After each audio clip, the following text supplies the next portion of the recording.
Shalom, shalom, graça e paz. Hoje é o 22º dia da leitura de Provérbios.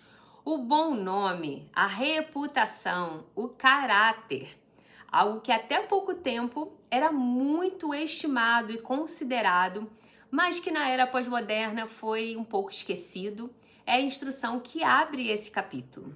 Em seguida, Provérbios vai falar da igualdade entre os homens diante de Deus, independente do que possui, riquezas, bens. E logo no versículo 4, nós lemos que o galardão da humildade é o temor do Senhor, e o temor do Senhor são riquezas, honra e vida. Por outro lado, o caminho do perverso, ele é traçado com espinhos e laços. Então vai falar sobre esse caminho das decisões, o liberar do caminho dos justos. A célebre frase sobre o ensino do filho está aqui, em Provérbios 22, versículo 6, que diz: instrui o menino no caminho que deve andar, e até quando envelhecer, não se desviará dele. Ensinar no caminho é ensinar na jornada, enquanto se vive. A educação é contínua e se dá pelo exemplo, durante a caminhada. Isso significa ensinar a criança, o menino, o jovem, o adolescente, enquanto se educa em casa, enquanto se está na rua passeando, enquanto se está trabalhando. É nessa jornada. Não é só ensinar sobre, é ensinar com. E Deuteronômio 6, 7... ele nos ensina sobre isso, porque está escrito: e as ensinarás a teus filhos, falando sobre os mandamentos, as leis, assentado em tua casa, andando pelo caminho, deitando-se, levantando, porque a Bíblia ela é integrada. Então veja, como qualquer filho, ele tem uma escolha a fazer.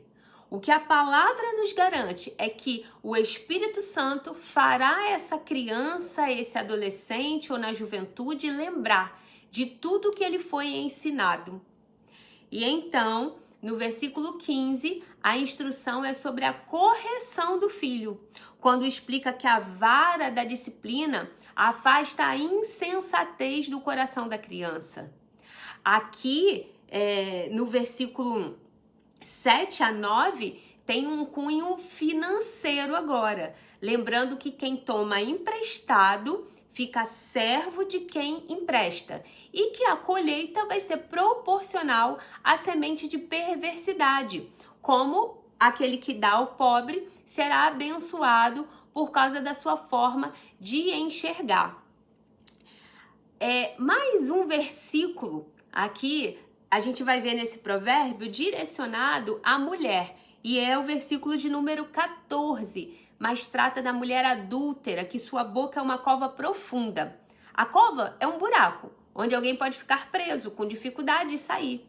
E o texto diz que o homem contra quem Adonai se ira, ele cai nessa cova. Então isso é um alerta contra a questão do adultério. Já os versículos 17 ao 29, eles foram intitulados como breves discursos morais do sábio acerca de vários assuntos. Então, o que nós vamos destacar hoje é o versículo 28, que diz assim: não remova os marcos antigos ou os antigos limites que seus pais fizeram. Esse texto, ele é analisado como marco de tradição, de comportamental, mas também ele é geográfico. Lá em Josué 13, 21, a terra quando foi dividida e os marcos foram estabelecidos, foram colocados limites. E está também aqui demonstrando a vontade de Deus e a sua herança para cada tribo.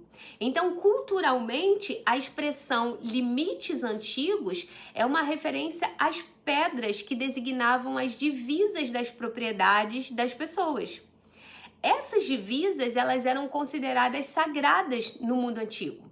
Acabe, por exemplo, violou essa lei tomando a vinha de Nabote, por exemplo. Então, vamos refletir hoje que marcos nós temos removido e impedido, inclusive, as futuras gerações de acessarem. É tempo de restaurar marcos antigos estabelecidos pelo Eterno em suas gerações alinhadas ao propósito dele. Se no seu caso os marcos antigos não estavam alinhados ao eterno, é tempo de estabelecer marcos com o direcionamento dele para as próximas gerações acessarem. E como nós dissemos, esses marcos não são só geográficos. Existe toda uma ótica que nós precisamos olhar agora para dentro da nossa casa, para dentro da nossa história e então pedir ao Senhor para nos ajudar nesse processo. Então reflita sobre isso e se o Eterno nos permitir, amanhã nós estaremos aqui de volta. Shalom, shalom.